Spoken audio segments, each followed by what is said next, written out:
Balitang-balita ngayon yung, hindi palabas ngayon sa mga, sa mga TV stations yung Senate hearing, yung Quad Committee Senate hearing kay Alice Go.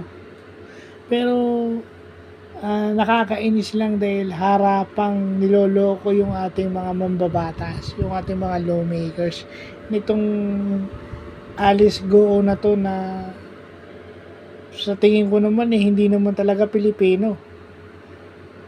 Hindi porket natutong magsalita ng Pilipino o ng Tagalog, masasabi mo ng Pilipino. Matagal lang kasi talaga dito sa atin to. At ang masakit nito, paano pinapayagan ng COMELEC, hindi man lang na background ng COMELEC itong taong ito nung tumakbo ito ng pagiging mayor ng Banban Tarlac. Pero ang isa sa natutunan ko dun sa hearing kanina is yung sinasabi ni Senator Francis Tolentino na ang kaso pinafile sa labas dahil para maiwasan yung impluensya. Okay? Kung sa Tarlac yung kaso, dapat i-file doon sa korte na malayo, pinaka next court na malayo doon sa lugar na yon kung saan nakakasuhan yung government official, no?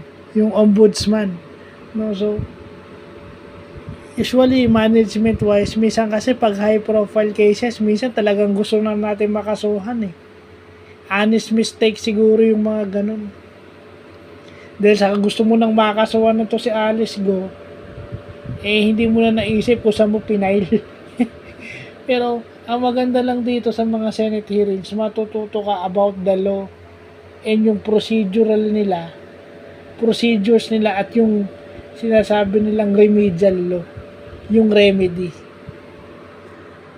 No, so maganda rin, nakakapakinig ka, no, kahit nga sa TikTok ginagawa ng yan laganap mo yun sa TikTok to, pero ganun pala, no, para maiwasang maimpluwensyahan yung kaso, di ba, sa mga tao sinususpend para hindi maapekto yung kaso. Ito, yung lugar naman, kailangan walang bias, di ba?